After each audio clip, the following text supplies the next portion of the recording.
Love जिहाद सारखा भीषण प्रॉब्लेम आपल्या समाजासमोर आलेला आहे, भीषण समस्या आपल्या समाजासमोर आ वासून उभी आहे. जिजाऊ हे एक आदर्श व्यक्तिमत्व आहे. तसं आपण वागू शकत नाही किंवा तसं आचरण आपण करू शकत नाही, पण त्यांच्या विचारांवर आपण चाललं पाहिजे. स्त्री पुरुष समानता किंवा स्त्रियांना हिंदू धर्माने आधीच उच्च स्थान दिले. आपण यत्र नारीस्तु पूजन्ते रमन्ते तत्र देवता, हे आमच्या वेदांनी उपनिषदांनी स्त्रीला देवाऱ्यात स्थान दिले. कार्यक्रम संपल्यावरती कितीतरी आया येऊन भेटतात की ताई तुम्ही जे सांगताय ना ते माझ्या मुलीबरोबर झालंय. कितीतरी मुली येऊन रडतात की हे सगळं माझ्याबरोबर झालं होतं, मी या ट्रॅपमध्ये अडकले होते, पण याला लव्ह जिहाद म्हणतात हे तुम्ही सांगितल्यावर मला कळालं. 8 दिवसात त्याने मला प्रपोज केलं. 8 दिवसात मी पुण्यात येतो, तुम्ही धर्म बदला आणि आपण दोघं लग्न करू, इथपर्यंत त्याची मजल केली. पण हे 8 दिवस साधारण चालू होतं. या 8 दिवसामध्ये त्याला असा कधी संशय नाही आला की मी ट्रॅप नाही टाकलेला हा, तर माझ्यासाठीच समोरच्याने ट्रॅप टाकला. हिंदू समाजातल्या देवी देवतांना नावं ठेवणं असं जे कृत्य करणाऱ्या ज्या त्या ताई आहेत, मी त्यांच्या कसल्याही संपर्कात नाही, पण फक्त मी हिंदुत्ववादी कार्यकर्ती म्हटल्यानंतर मग नको त्या विषयांमध्ये यांना गोवता येईल. ते स्टेटमेंट फक्त बदललेलं वातावरण, त्याच्यात परत बदल होऊ शकतो. वातावरण बदललं की परत त्यांचं स्टेटमेंट बदलू शकतं. जेव्हा तुम्ही देहाकडून देवाकडे जाण्याचा प्रवास करता तर मध्ये तुम्हाला देश लागतो. तरुणांनी ती जबाबदारी खांद्यावर घेतली पाहिजे. नुसतं बोलून गप्पा मारून रील्स करून सोशल मीडियावरती ते पोस्ट करून चालणार नाही. त्यासाठी धर्माचं आचरण करायला लागेल. ही युवा पिढी भरकटली नाहीये, तर ही युवा पिढी ट्रॅकवर येते. तिने आणखीन गतिमानतेने धावायला पाहिजे आणि आपल्या संस्कृतीचा जागर केला पाहिजे.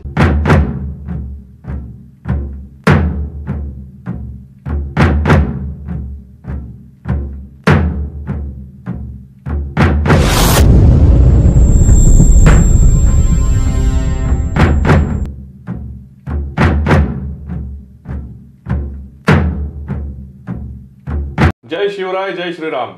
मी निलेश रमेश भिसे.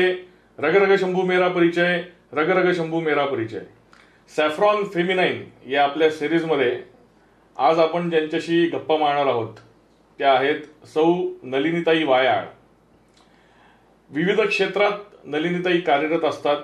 प्रखर अशा व्याख्याता आहेत. जिजाऊ साहेबांचं चरित्राचा जागर त्या अनेक ठिकाणी जाऊन आपल्या व्याख्यानांच्या माध्यमातून करत असतात. सुप्रसिद्ध अशा कीर्तनकार आहेत. कीर्तनाच्या माध्यमातून समाज प्रबोधनाचं आणि भक्तीचा जागर, देवाबद्दल धर्माबद्दल जागरूकता निर्माण झाली पाहिजे, भक्तिभाव वाढीस लागला पाहिजे, असं कीर्तनाच्या माध्यमातून देखील त्यांचं काम चालू असतं. याच्या जोडीला व्याख्यानं कीर्तनही चालूच असतात, पण प्रत्यक्ष फील्डवर जाऊन हे धर्माचं आचरण करण्यास लोकांना प्रवृत्त करणं, युवा पिढीला प्रवृत्त करणं आणि त्याच्यासाठी संघर्ष करणं असं देखील कार्य स्वतः ताई करत असतात. लव्ह जिहाद सारखा भीषण प्रॉब्लेम आपल्या समाजासमोर आलेला आहे, भीषण समस्या आपल्या समाजासमोर आ वासून उभी आहे. लव्ह जिहादमध्ये अडकलेल्या अनेक मुलींची सुटका ताईंनी पोलीस स्टेशनमध्ये पासून ते अगदी जिहाद्यांच्या अड्ड्यांवर जाऊन केलेली आहे. त्या मुलींचं काउन्सिलिंग केलेलं आहे. प्रसंगी अनेक संकट आपल्या अंगावर घेतलेले आहेत. याच्या जोडीला नलिनीताई या उच्च विद्या विभूषित आहेत. MA BEd असं त्यांचं शिक्षण झालंय. MSW देखील जो सामाजिक संस्थांना जो आवश्यक डिग्रीचा कोर्स आहे तो देखील त्यांनी पूर्ण केलाय. मुक्ताई सेवा संस्थासारखी NGO त्या चालवतात. त्याच्या मार्फत देखील महिलांसाठी त्यांचं खूप मोठं कार्य आहे. आणि इतिहासाच्या अभ्यासक आहेत. जिजाऊ साहेबांच्या चरित्राचे बारकावे हे त्यांना तोंडपाठ आहेत.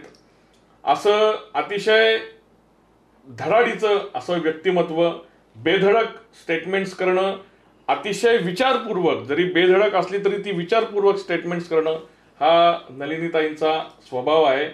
योग्य जे आहे त्याला योग्य म्हणणं आणि अयोग्य जे आहे त्याला अयोग्य म्हणणं, जे चूक आहे त्याला चूक म्हणणं, मग लोकांवयाचा विचार न करता बेधडकपणे ही चुकीची गोष्ट चालू आहे असं ठामपणे म्हणणं हा ताईंचा स्वभाव आहे. तर स्वागत आहे ताई तुमचं आपल्या सॅफ्रॉन फेमिनाईन या सिरीजमध्ये. नमस्कार. काय सांगाल की आजच्या या सगळ्या परिस्थितीमध्ये तुम्ही ज्या ज्या क्षेत्रात काम करताय त्या ठिकाणी काम करण्याची प्रेरणा तुम्हाला कशी काय मिळाली?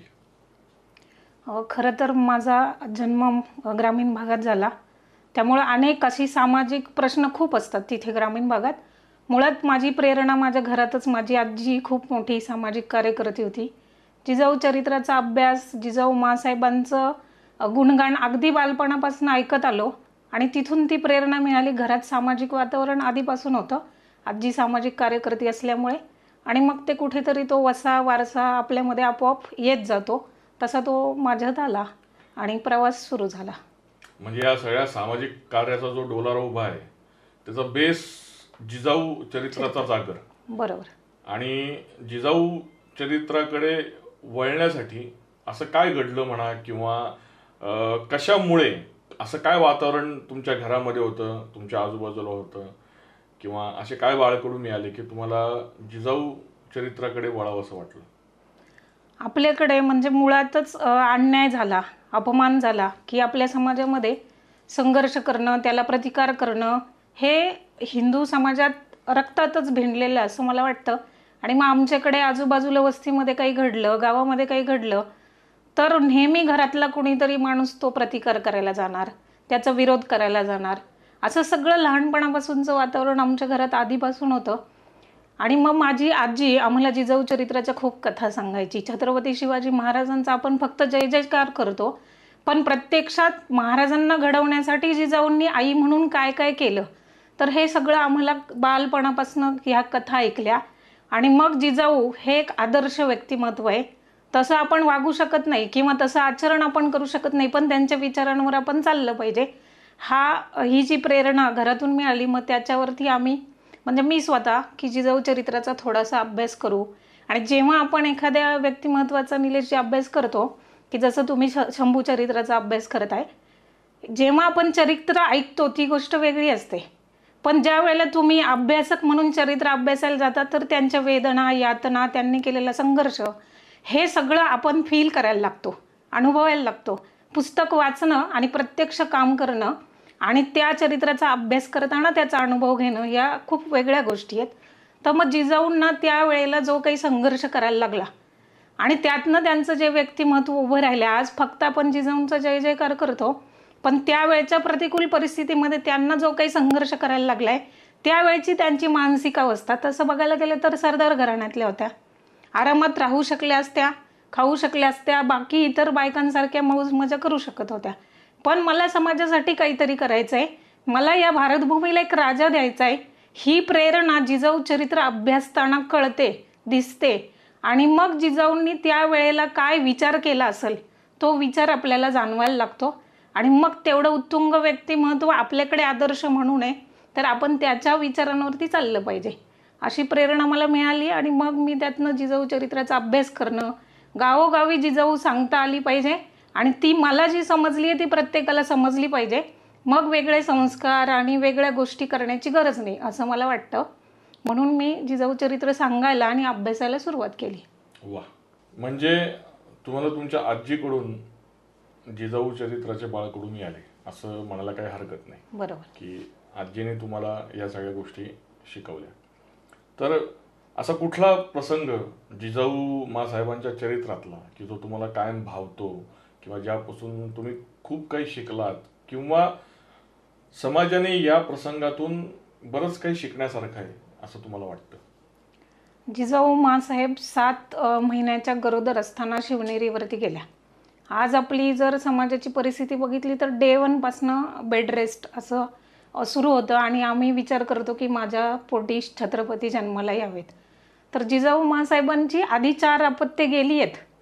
मग आपण जर 4 अपत्ये गेली तर आपण म्हणू की नको रिस्क, म्हणजे मला हे रिस्क घ्यायचीच नाही आहे. मी काय करेल तर मी शांतपणे आराम करेल, डॉक्टर वगैरे जे काही त्यावेळेला होतं, वैद्य वगैरे अशा तपासण्या करेल. जिजाऊ माँसाहेबांनी तो नाही विचार केला की 7 महिन्याच्या गरोदर असताना शिवनेरीवर गेलेत, कारण मला या भारतभूमीला एक राजा द्यायचा आहे. ती जी प्रेरणा होती किंवा तो त्यांचा विचार होता तो आपल्या विचारांच्या पलीकडच आहे. की जिजाऊ माँसाहेबांना डोहाळे काय लागले तर माझ्या हाती राजसत्ता असावी, मी घोड्यावर स्वार व्हावं, मी हत्तीवर स्वार व्हावं, मी सज्जनांचं रक्षण करावं, दुर्जनांचं निर्दालन करावं. हे गर्भसंस्कार महाराजांवरती पोटात असताना झाले. तेच गर्भसंस्कार आजच्या मातेने आपल्या मुलांवर केले तर छत्रपती शिवाजी महाराज जन्माला नाही येणार, पण महाराजांच्या विचारांवर चालणारी पिढी नक्की जन्माला येईल असं मला वाटतं. हे माझ्यासाठी अतिशय महत्त्वाचा प्रसंग आहे की जिजाऊ माँसाहेबांनी असा विचार केला आणि त्या विचारांमुळे आज आपल्याला छत्रपती मिळाले. तो हा प्रत्येक आईने, मातेने हा विचार केला तर आपल्याला महाराजांच्या विचारांवरती चालणारी पिढी समाजाला देता येईल आणि सगळे प्रश्न सुटतील. म्हणजे गरोदर असताना 7वा महिना असताना त्या शिवनेरी किल्ल्यावर गेल्या किंवा त्यांना तेव्हा घोड्यावर बसण्याचे डोहाळे लागले होते, हातात तलवार घेण्याचे डोहाळे लागले होते. मी म्हणजे अनेक ठिकाणी आपण बघतो की ठीक आहे, आता गर्भसंस्कार ह्याचा खूप प्रचार प्रसार केला जातो, पण अनेक मुली, अनेक महिला मी बघितलेल्या आहेत की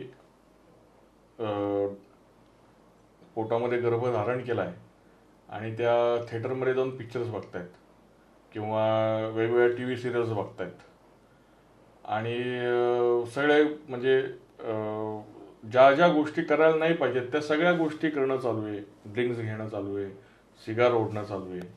तर अशा सगळ्या भीषण परिस्थितीमध्ये तुम्हाला असं वाटतं की परत आत्ताची पुढची पिढी ही जिजाऊ माँसाहेबांना फॉलो करेल आणि जिजाऊ माँसाहेबांनी जे संस्कार दिले किंवा जिजाऊ माँसाहेबांनी जी आपली सगळी दिनक्रम ठेवला होता, जे सगळी त्यांनी स्वप्न बघितली होती, ती स्वप्न आत्ताची युवा पिढी बघेल नवीन पिढी जन्माला घालण्यासाठी? हो, त्याच्यासाठी प्रबोधनकार, सामाजिक कार्यकर्ता म्हणून ती आपली जबाबदारी आहे की आपण लोकांपर्यंत तो विषय पोहोचवणं. बऱ्याच वेळेला तुम्ही इतिहास अभ्यासक आहात, अनेक इतिहास अभ्यासक असतात किंवा सामाजिक कार्यकर्ते असतात, त्यांना असं वाटतं समाजाला सगळं माहिती आहे, पण प्रत्यक्ष आपण जेव्हा फील्डवर काम करतो, लोकांना भेटतो, चर्चा करतो, लोकांना काहीच माहिती नसतं. आपण जेव्हा व्याख्यानांमध्ये, कार्यक्रमांमध्ये हे सगळं सांगायला जातो तेव्हा या सगळ्या गोष्टी नव्याने त्यांना कळतात. जिजाऊ माँसाहेबांना डोहाळे काय लागले होते हे आपण सांगायला पाहिजे. प्रबोधन आपण करत राहिलो तर त्याचा नक्की परिणाम होईल. निश्चित समाजाला हे कळेल आणि महिलांना त्या चुकतायत हे नेहमी सांगायला लागतं. जेव्हा ज्या सिनेमा बघायला जातात, तुम्ही जसं म्हणाले की अंमली पदार्थांचं सेवन करतात, आत्ता ज्या खूप शिकलेल्या किंवा ग्रामीण भागामध्ये पण उच्च शिक्षित मुली आहेत, त्यांना असं वाटतं की रील्स, इंस्टाग्राम बघून हेच खरं आहे, हेच वास्तव आहे. तर सत्य आपण त्यांना दाखवत राहिलो, सांगत राहिलो तर नक्की बदल होईल. त्याच्यासाठी आपल्याला परिश्रम घ्यावे लागतील. आपल्याला जे जे जमेल ते आपण आपल्या पातळीवर करायला सुरुवात केली तर माझा विश्वास आहे की नक्की फरक पडेल. वा, तुम्ही आता महिलांना काही गोष्टी शिकवाव्या लागतात असं म्हणालात. आत्ताची परिस्थिती अशी आहे की असं जर का एखाद्याने स्टेटमेंट केलं की महिलांना या गोष्टी शिकवाव्या लागतील, महिलांना या गोष्टी सांगाव्या लागतील, तर त्या वक्त्यावर किंवा असं स्टेटमेंट जो माणूस करतोय त्याच्यावर हा स्त्री विरोधी आहे असा शिक्का मारून त्याला पूर्णपणे म्हणजे रिजेक्ट केलं जातं. फेमिनिझमची संकल्पनाच ही आहे आत्ताच्या घडीला की महिलांच्या विरोधी कोणी काही बोलायचं नाही. महिलांच्या बद्दल जर का एखादी गोष्ट कोणी काही सांगितली तर ते आमच्या फेमिनिझममध्ये बसत नाही, मग आम्ही त्याच्या विरुद्ध स्टेटमेंट देणार, त्याच्या विरुद्ध आंदोलन करणार. आणि म्हणून आपण आपल्या सिरीजचं नाव की खरा फेमिनिझम काय हे लोकांना कळलं पाहिजे. जे भारतीय स्त्रीत्व किंवा भारतीय स्त्री शक्ती जी आपण म्हणतो, ही भारतीय स्त्री शक्ती काय आहे हे लक्षात आलं पाहिजे. म्हणून आपण आपल्या सिरीजचं नाव देखील सॅफ्रॉन फेमिनाईन असं ठेवलंय. म्हणजे ज्या हिंदुत्वाच्या क्षेत्रात किंवा या सगळ्या जागरणाच्या क्षेत्रामध्ये सॅफ्रॉनचा अर्थ आहे भगवा. भगवा हा त्यागाचं प्रतीक आहे.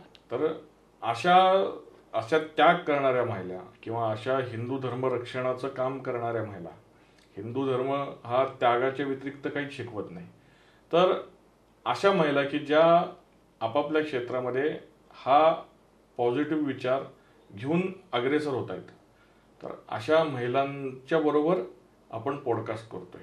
आणि म्हणून की तुम्ही देखील बेधडकपणे असं आत्ता इथं स्टेटमेंट केलं, तुमच्या भाषणांमध्ये पण तुम्ही असं स्टेटमेंट करत असतात, म्हणून आपण आत्ता तुमच्याबरोबर ह्या सगळ्या गप्पा मारतोय.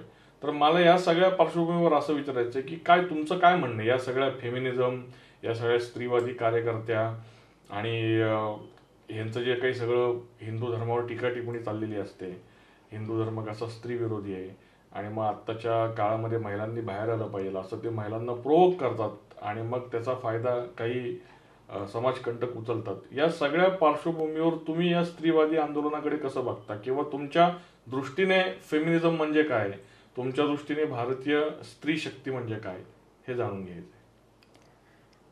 हा जो काही तुम्ही म्हणताय तसा महिलांच्या वरती आरोप केला जातो किंवा आता माझ्यावरती पण की असं बोललं तर तसं नाहीये. महिलांना एक विचार दिला, दिशा दिला तर त्या विचारांवरती विचार करण्याची त्यांची क्षमता असते, पण त्यांचा बुद्धिभेद केला तर तो सहज होतो. आणि मग हा बुद्धिभेद करण्याचा प्रयत्न केला जातो. स्त्री पुरुष समानता किंवा स्त्रियांना हिंदू धर्माने आधीच उच्च स्थान दिले. आपण यत्र नारीस्तु पूजन्ते रमन्ते तत्र देवता, हे आमच्या वेदांनी उपनिषदांनी स्त्रीला देवाऱ्यात स्थान दिलंय. आणि मग त्या स्त्रीला पुरुषांची बरोबरी करणं म्हणजे काय, जीनची पॅन्ट घालणं, टी शर्ट घालणं, आपली हिंदू संस्कृती भारतीय संस्कृती सोडून देणं म्हणजे फेमिनिझम नाहीये.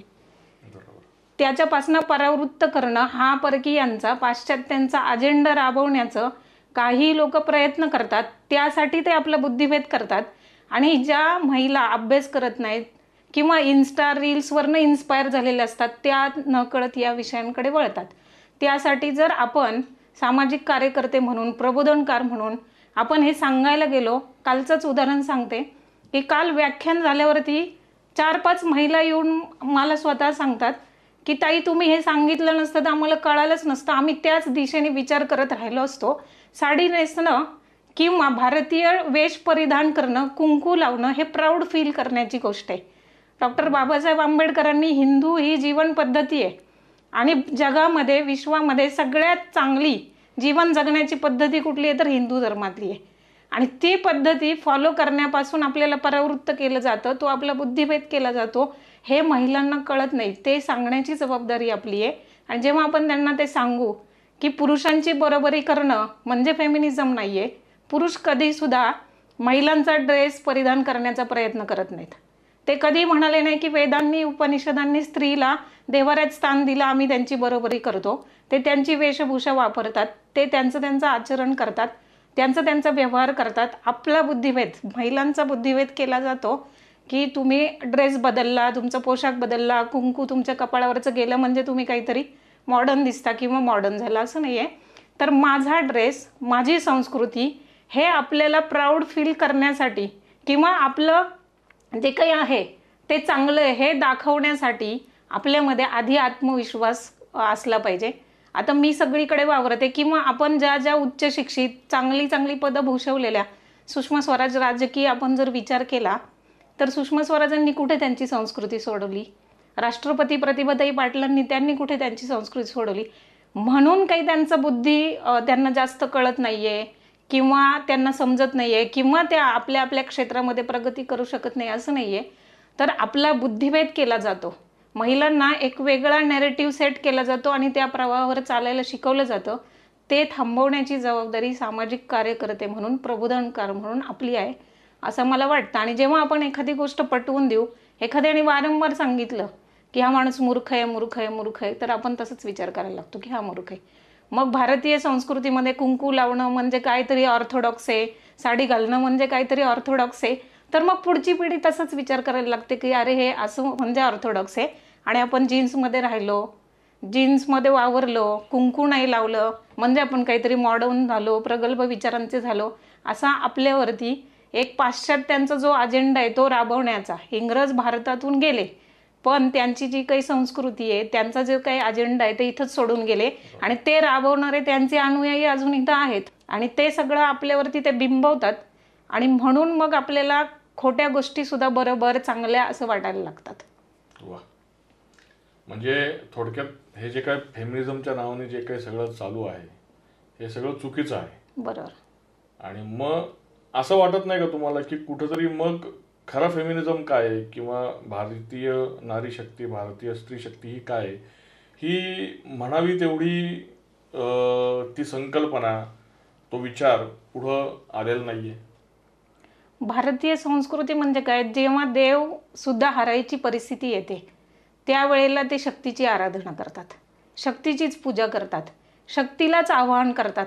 नवरात्रामध्ये आपण देवीचं आवाहन करतो. मग ही इतकी आमची सशक्त स्त्री आहे, फक्त ती आम्हाला कळाली नाही. आज सुद्धा तुम्ही व्यवहारात सुद्धा बघा, दररोज स्त्रिया ह्या मल्टी टॅलेंटेड आहेत, अष्टपैलू व्यक्तिमत्व आपण त्यांना म्हणतो. पुरुष पैसे कमवू शकतात, एका वेळेला एक काम करू शकतात. आमची महिला एका वेळेला गॅसवर कुकर पण लावते, भाजी पण करते, पोळ्या पण लाटते, बरोबर मैत्रिणीशी फोनवर पण बोलते. इतकी कामं पुरुष करूच शकत नाहीत. म्हणजे मी पुरुषांना कमी समजते असं नाहीये, पण मल्टी टॅलेंटेड अनेक स्किल्स एका वेळेला वापरण्याची क्षमता निसर्गतः महिलांकडे, किंवा आपल्याकडे सहनशीलता आपण म्हणतो की महिला जास्त सहनशील असतात. कुठलाही पुरुष गेल्यानंतर महिला कधी आत्महत्या करत नाही, ती तिचं कुटुंब व्यवस्थित चालवते, सक्षमपणे उभं करते. इतकी सशक्त आमची स्त्री आहे. मी अगदी व्यवहारातलं उदाहरण सांगते की हंड्यावर हंडा आणि कमरेत कळशी. पुरुषांना प्रशिक्षण दिलं तरी करता येत नाही ते, ती आमची महिला सहज करते. तिला कसलंही ट्रेनिंग नसतं, हजारो वर्षांचा तो आमचा संस्कार आहे. तर हे ड्रेसिंग सेन्स किंवा या सगळ्या गोष्टी आहेत ना, हजारो वर्षांच्या आमचे संस्कार आहेत. आम्ही मल्टी टॅलेंटेड आहोत, फक्त आमच्यातला आत्मविश्वास या फेमिनिझमच्या नावावरती कुठेतरी भरकटवण्याचा, वेगळीकडे आमची बुद्धी नेण्याचा प्रयत्न केला जातो. म्हणून आपल्याला आपलं जे काही आहे ते किती उत्तुंग आहे, चांगलं आहे हे दाखवण्याची, सांगण्याची वेळ आली आहे. आणि ते जर आपण दाखवलं तर नक्की परिवर्तन होईल असं मला वाटतं. वा, खूप मार्मिक तुम्ही आत्ता स्टेटमेंट केलं की आत्ताचं फेमिनिझम हे आपला आत्मविश्वासच भरकटवतोय किंवा कुठेतरी दुसरीकडे नेतोय. खूप चांगल्या रीतीने तुम्ही फेमिनिझम म्हणजे काय हे तुम्ही आत्ता सगळ्यांना समजून सांगितलं. आपण आता पुढच्या विषयाकडे जाऊयात. मगाशी तुम्ही जिजाऊ माँसाहेबांच्या चरित्राबद्दल सांगत होतात, तर साधारण काय वाटतं तुम्हाला की किती आत्तापर्यंत तुमची व्याख्यानं जिजाऊ माँसाहेबांवर झालेली आहेत? आणि आपण जर का म्हणलं तर असा एखादा व्याख्यानातला प्रसंग किंवा व्याख्यान झाल्यामुळे अशा अशा गोष्टी घडल्या आणि मला ते ॲप्रिसिएशन मिळालं, किंवा मी जे काम करतेय त्या कामाची मला पोचपावती मिळाल्यासारखी वाटली, असा काही प्रसंग तुमच्या स्मरणात असेल तर तो आवर्जून सांगा. असे खूप प्रसंग आहेत आणि खूप व्याख्यानं केली. संख्या किती असो, 10 असो, 15 असो, हजारोंची असो, जिथे जिथे मला कार्यक्रमाला बोलवलं तिथे तिथे मी गेले. प्रतिक्रिया अशी येते कार्यक्रम संपल्यावर, ती वयस्कर आजी नऊवारी नेसलेली छान येऊन गालावरून हात फिरवते आणि म्हणते, मला तुझं खूप पटलं ग बाई. म्हणजे काय, तिच्या मनात ती भावना कुठेतरी असते खोलवर रुजलेली, फक्त ती तिला व्यक्त करता येत नाही, किंवा तिने व्यक्त केलं तर कुणी ऐकत नाही. तर ते तिचं जे म्हणणं आहे ते मीच समाजाला सांगितलं. ही भावना खूप सगळ्या आज्यांमध्ये मला दिसते नेहमी. प्रत्येक कार्यक्रमांमध्ये वयस्कर आजी येऊन मला नेहमी नमस्कार करणं, कीर्तनकारांच्या पाया पडणं, असा एक आपल्याकडे लिखित प्रघात आहे की तो किती वयाचा आहे हे बघितलं जात नाही, पण नमस्काराला येऊन आज्या वयस्कर, की त्यांचं जे काही म्हणणं आहे, त्यांची जी काही संस्कृती आहे ती कुठेतरी लोप पावती. आणि ते तुम्ही सांगताय आणि त्रयस्थ माणसाने येऊन सांगितलं तर समाजात परिवर्तन होतं, अशी त्यांची भावना असते. तर आमच्याच मनातलं तुम्ही सगळं सांगताय, माझ्या घरात हे मी बोललं तर कुणी ऐकत नाही, तर ते तुम्ही सांगताय तर ते असंच सांगत राहा. त्याच्यासाठी तुम्हाला शुभेच्छा, आशीर्वाद, असे खूप अनुभव प्रत्येक कार्यक्रमात मला 5-6 आजी येऊन अशा भेटतात. तर मला असं वाटतं की त्यांचं बोलणं किंवा माझं बोलणं त्यांचंच बोलणं त्यांना वाटतं आणि त्यातनं त्यांना आनंद मिळतो, ही खूप मोठी गोष्ट आहे. असे खूप अनुभव आले कार्यक्रमांमधनं. ग्रेट. बऱ्याच वेळेला जिजाऊ माँसाहेबांचं चरित्र सांगताना लव जिहाद हा विषय येतो.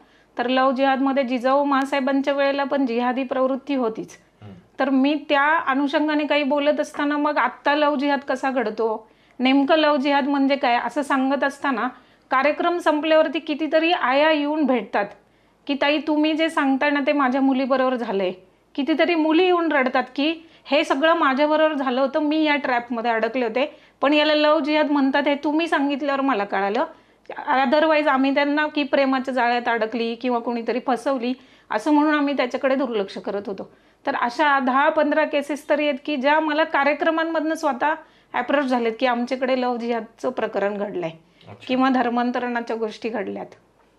पण काय तुम्ही काय कसं ते रिलेट करता किंवा काय संबंध आहे, कारण की जिजाऊ माँसाहेबांचं चरित्र अनेक कीर्तनकारांकडून मी ऐकलेले आहेत, पण त्यात कोणी ह्या अंगाने जिजाऊ माँसाहेबांचं चरित्र सांगितलेलं नाहीये किंवा हे परसेप्शन कधीच मला दिसलं नाही अनेक अभ्यासकांच्या व्याख्यातांच्या व्याख्यानांमध्ये की जिजाऊ माँसाहेबांचं चरित्र सांगताना लव जिहादचा विषय सांगणं.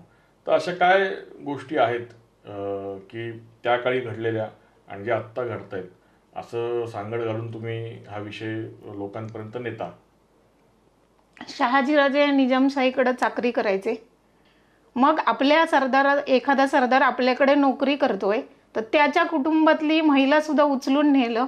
म्हणजे खेळोजीराजांची पत्नी जेव्हा महबत खानाने उचलून नेली, आपल्याकडे चाकरी करणाऱ्या सरदाराच्या घरातल्या महिला उचलून नेणं, त्यांना जनानखान्यात कोडणं, त्यांच्यावर अत्याचार करणं हा जिहाद नाहीये का? जिहादच आहे. आपण आपल्याकडे आत्ता सुद्धा भारतीय संस्कृतीत घरात काम करणाऱ्या नोकराच्या कुटुंबाला सुद्धा आपण सन्मानाचं स्थान देतो आणि त्यांच्याच कुटुंबातली महिला उचलून नेणं, पळवून नेणं हा मला वाटतं जिहादच आहे. आणि मग जिजाऊ माँसाहेबांनी आपल्या घरातली महिला सुरक्षित नाहीये तर आपण या भूमीला राजा दिला पाहिजे, आपलं स्वतःचं एक साम्राज्य असलं पाहिजे आणि मग पुढे सगळं आपले जे काही छत्रपती शिवाजी महाराज झाले किंवा त्यानंतर हिंदू साम्राज्य उभं राहिलं त्याची मुहूर्तमेढ रोवण्याचं कारण किंवा प्रेरणा आधीपासून होतीच माँसाहेबांना, पण आता हे करण्याची वेळ आली आहे. तर ती वेळ जी होती ना ती मला वाटतं ती जिहादी प्रवृत्तींच्या विरोधात लढण्यासाठी स्वतःचं साम्राज्य निर्माण केलं पाहिजे हा विचार माँसाहेबांनी केला. तो जिहाद आजपर्यंत चालू आहे. अशी मी त्या विषयांची सांगड घालून जेव्हा लोकांना आपण सांगतो, एक विचारांची दिशा देतो, तेव्हा लोकांना ते समजायला लागतं.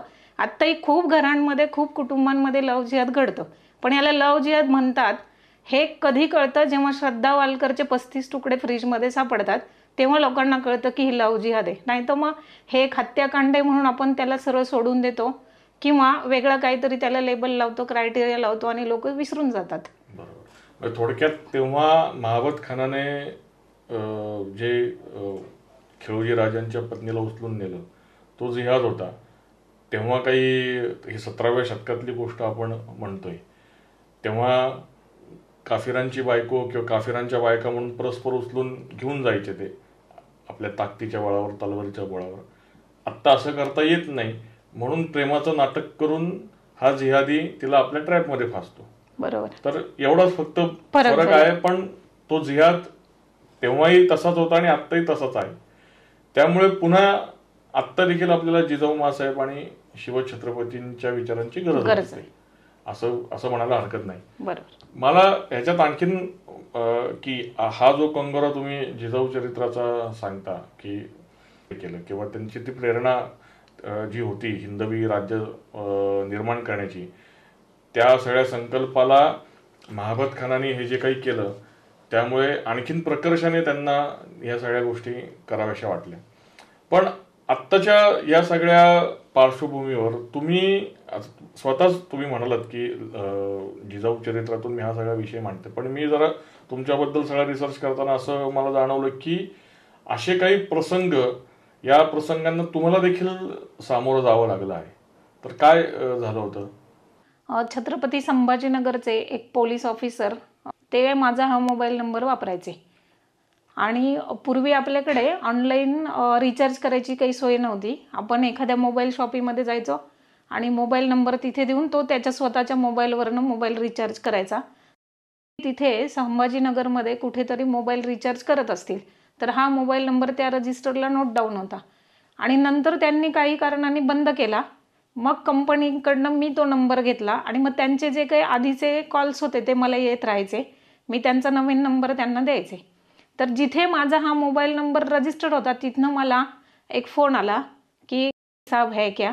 मी म्हटलं नाही, त्यांनी फोन बदललाय. मी त्यांचा नंबर दिला. ताई आपकी दीदी आपकी आवाज कितनी मीठी है. अच्छा. तर हां, तर मी म्हटलं ठीक आहे, पुढे काय, तुम्हाला नंबर मिळालाय ना तर ठेवून टाका. आप एक गाणं सुनाव ना मुझे. मी म्हटलं मला गाणं वगैरे येत नाही आणि तुला काय ऐकायचंय माझं गाणं. नाही, आपकी आवाज बहुत मीठी आहे. अच्छा. आणि मग असं हळूहळू त्यांनी गप्पा मारायला सुरू केलं.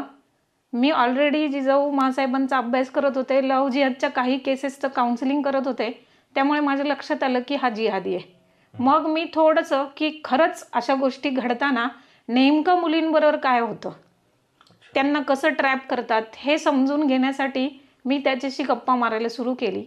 8 दिवस पूर्ण तो माझ्याशी गप्पा मारत होता. प्रत्येक 5 मिनिटाला तो मला फोन करायचा. म्हणजे आपण त्याला शिव्या दिल्या, बडबड केली, उलट उत्तरं केली तरी 5-10 मिनिटांनी परत तो फोन करायचा आणि तितकंच गोड बोलायचा. आणि मग भारतीय स्त्रीची किंवा एकंदरीत सगळ्याच स्त्रियांची मानसिकता अशी असते की एखादी गोष्ट जर आपल्याबरोबर वारंवार घडली तर ही सायकोलॉजी आहे, आपण त्याच्याबद्दलच विचार करायला लागतो. बरोबर. की आता 5 मिनिटं झाली, मी बडबड केली आहे, शिव्या घातल्यात, उलट उत्तरं दिली आहेत, पण 5 मिनिटांनी परत याचा फोन येणार. मग आपण अनावधानाने त्या फोनची वाट बघायला लागतो. आणि मग तसं व्हायला लागलं. 8 दिवसात त्याने मला प्रपोज केलं. 8 दिवसात मी पुण्यात येतो, तुम्ही धर्म बदला आणि आपण दोघं लग्न करू, इथपर्यंत त्याची मजल केली.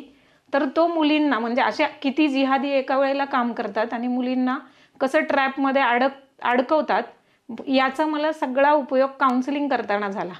मी आठवडाभर पूर्ण त्याच्याशी गप्पा मारल्या आणि छान प्रेमाच्या गप्पा, तो जे बोलेल त्याला होला हो करत गेले. तर 8 दिवसात माझा धर्म बदलण्यापर्यंत विचार ही माणसं करू शकतात. म्हणजे वर्षभरात किती मुलींना ते फसवत असतील किंवा किती मुलींचे मोबाईल त्यांच्याकडे रेकॉर्ड असतील. आणि त्याचं सगळं रेकॉर्डिंग माझ्याकडे आज सुद्धा आहे. बरं. म्हणजे फक्त तुमचा नंबरही त्याच्याकडे नव्हता, त्याने साहेब किंवा कोण जे पोलीस अधिकारी होते किंवा आधी तुमचा नंबर ज्या कोणी व्यक्ती वापरत होत्या त्या व्यक्ती म्हणून फोन केला. फोनवर फक्त एका महिलेचा आवाज आहे, एका मुलीचा आवाज आहे, म्हणून त्याने त्याच ठिकाणी तेव्हाच लगेच आपलं प्लॅनिंगला सुरुवात केली, आपल्या नियोजनाला सुरुवात केली. आणि मग तुमचा आवाज खूप चांगला आहे, आवाज खूप गोड आहे असं म्हणून तुमच्याशी गोड गोड बोलणं. आणि तुम्ही जे सांगितलं की एक सायकोलॉजी असते की मग आपण त्याच अँगलने किंवा तसाच विचार करायला सुरुवात करतो. पण मला तेच विचारायचं आहे की हे धैर्य, हे धारिष्ट्य हे कुठून आलं की बाबा असा फोन आलाय म्हटल्यानंतर लगेच तो प्लॅनिंग करतोय तर मग मी प्लॅनिंग करते, तो स्ट्रॅटेजी तयार करतो तर मी स्ट्रॅटेजी तयार करते. आणि बरोबर मी त्याला काय करायचं ते तो मला नाही अडकू शकत, मीच त्याला माझ्या ट्रॅपमध्ये अडकून बरोबर त्याला माझा इंगा दाखवते. हे असं ऑन द स्पॉट ठरलं का कसा तो निर्णय कसा घेतलात? ॲक्च्युली मी आधी काउन्सिलिंग करतच होते लव्ह जिहादसाठी, पण तेव्हाही आपण फक्त स्टोऱ्या ऐकत असतो. जेव्हा म्हणजे साधारण काय होतं की आईने आपल्याला सांगितलं ना की तुम्हाला आई होण्याच्या वेदना काय माहिती आहेत, आई व्हायला किती त्रास व्हायला लागतो. जेव्हा आपण स्वतः आई झाल्यावर आपल्याला सांगायची गरज पडत नाही आई किती महत्वाची आहे, त्या वेदना आपण प्रत्यक्ष भोगलेल्या असतात. तसंच मुलींना काउन्सिलिंग करताना मी समजावून सांगायची किंवा त्यांच्या स्टोऱ्या मी ऐकायचे. पण जेव्हा मी प्रत्यक्ष 8 दिवस ते अनुभवलं आणि मग मुली मूर्ख असतात, त्या ह्यांच्या जाळ्यात अडकतात, त्यांना काही समजत नाही का, असं जे काही आपण बोलायला लागतो किंवा मुलींना काही चुकीचं ठरवायला लागतो, तर ते तसं नाही आहे. त्यांच्या मानसिक ह्याच्याशी खेळ केला जातो. आणि मग मी तेव्हा ठरवलं की आपण जर याला सोडला किंवा याच्याशी गप्पा नाही मारल्या तर हा अन्य कुणाला तरी फोन करणार, अन्य कुठली तरी मुलगी या विषयामध्ये अडकणार. आणि म्हणून निर्णय झाला की आपण याच्याशी बोलायचं, याला एंटरटेन करायचा आणि मग त्यालाच आपल्या ट्रॅपमध्ये अडकवायचा. तेव्हा मी तिथेच फोन आल्यावरती 1-2-3 कॉलमध्ये मला समजून गेलं की हा जिहादी आहे. आणि मग मी माझा थोडासा वेळ वाया जाईल पण हा याच्यात अडकेल म्हणून मी तो विषय कंटिन्यू केला. किती दिवस हा फोन करत होता तुम्हाला? तो आठवडाभर मला फोन करायचा, त्यात पण तो 5 मिनिटाच्या वर जास्त वेळ घेत नव्हता. 5व्या मिनिटाला परत मला फोन यायचा. अच्छा. दर 5 मिनिटांनी फोन करायचा पण 5 मिनिटाच्या वर बोलायचा नाही. हा. आणि साधारण दर 5-5 मिनिटांनी फोन करायचा.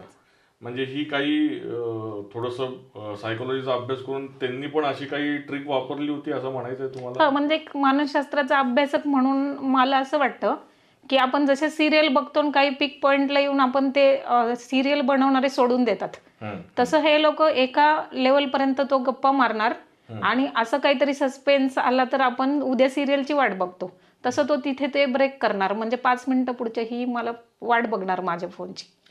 अशा सगळ्या स्ट्रॅटर्जी ठरवलेल्याच असतात. काय बोलायचं हे पण ठरलेलं असतं. मग तुम्ही कुठल्या क्लासमध्ये शिकता, मग फर्स्ट इयरला आहे का, मग फर्स्ट इयरला आहे तर कुठल्या साईडला आहे, तर नेक्स्ट कॉलमध्ये मी या साईडनी, जर मी आर्ट्सनी आहे तर मग तुम्हाला हे माहिती आहे का, तर ते सगळं अभ्यास करून बोलणं सुरू असायचं. किंवा मी जर म्हटलं फोन ठेव तर मग भाई आ गए क्या, आपको बडा भाई आहे क्या, म्हणजे आपल्या कुटुंबाची माहिती पण हळूहळू, की पुढे जाऊन जर आपण अडकलो तर हे काय करू शकतील, हे सगळं बॅकग्राऊंड पण बोलण्यातनं तपासलं जातं. अच्छा.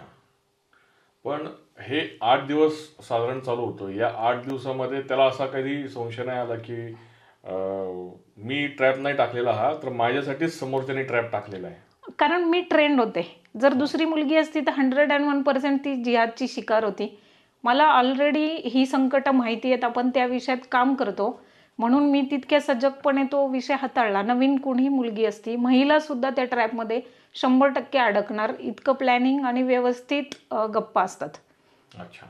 नाही, महिला अडकेल हे मान्य आहे मला, की अशा रीतीने जर का सारखं फोन करणं, तारीफ करणं आणि आम्ही खूप चांगले आहोत असं दाखवणं, तर ह्याच्यात महिला अडकू शकेल. पण तुम्ही जो ट्रॅप टाकला होता त्याच्यावर, तो ट्रॅप त्याला कळला नाही, ह्याच्यासाठी काय काळजी घेतली किंवा त्याला जाणीव पण झाली नाही की बाबा आपण जसं समोरच्याला अडकवण्याचा प्रयत्न करतोय तर इथं उलट चाललंय, इथं आपणच अडकत चाललोय, असं कधी त्याला जाणीव झाली नाही? त्याच्या लक्षात पण नाही आली ती गोष्ट, कारण मला आधी सगळे विषय माहिती होते. आणि आता जेव्हा आपल्याला कळते की हा आजार आहे तर आपण प्लॅन करत असतो. मी पण माझं बोलणं तितकं काळजीपूर्वक त्याच्याशी बोलणं, त्याला जी हवी आहे ती माहिती मी स्वतःहून प्रोव्हाइड करणं, की माझी कौटुंबिक पार्श्वभूमी त्याला माहिती पाहिजे. तर मला मोठा भाऊ आहे, माझी एक छोटी बहीण आहे, मी कॉलेजला जाते, मला इतका वेळ मोकळा असतो, या वेळेत तू मला फोन करू शकतो, असं सगळं मी त्याला इंडिकेट्स जे हवेत सिग्नल ते देत राहिले. अच्छा. की या पद्धतीने माझं शेड्यूल असतं दिवसभरात, आणि मग या वेळेत मला फोन नाही करायचा किंवा मी अवेलेबल नसते, माझे क्लासेस असतात, असं मी इनडायरेक्टली सगळं सांगत गेले होते. अच्छा. त्यामुळे तो त्याच्यात तो अडकत राहिला मग त्याच्यामध्ये. आणि तो त्याच वेळा बघून बरोबर फोन करायचा, अभी क्लास छूट गई क्या, 5 वाजता बरोबर असा फोन करायचा. आणि मग काय नंतर मग त्याचा आत्ताच्या बोलीभाषेत सांगायचं तर मग त्याचा कार्यक्रम कसा काय लावलात? आता सगळे कार्यक्रम आपल्याला सांगता येत नाहीत. तरी काय हरकत नाही, आपल्या दर्शकांना जाणून घ्यायला आवडेल आपल्या सगळ्या लोकांना की असा मुलींना फसवणारा, मुलींना एक्सप्लॉइट करणारा, महिलांना एक्सप्लॉइट करणाऱ्याचा कार्यक्रम आपण कसा लावला हे ऐकायला नक्कीच आवडेल सगळ्यांना.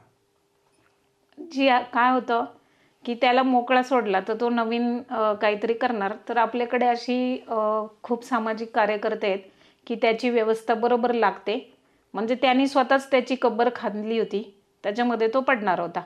तर आपण त्याच्या विरुद्धच्या ज्या काही सगळ्या कारवाई आहेत त्या केल्या. अच्छा. पोलीस कंप्लेंट पण केली? हो, संभाजीनगरमध्ये. आणि पुढे त्याचं जे काही व्हायचं ते सगळं. ठीक आहे. आता असं काय वाटतं तुम्हाला की कशामुळे तुमचं असं माइंडसेट एवढा झाला? म्हणजे तुम्ही म्हणतात की बाकीची एखादी मुलगी असती तर ती अडकली असती, पण तुम्ही नाही अडकलात.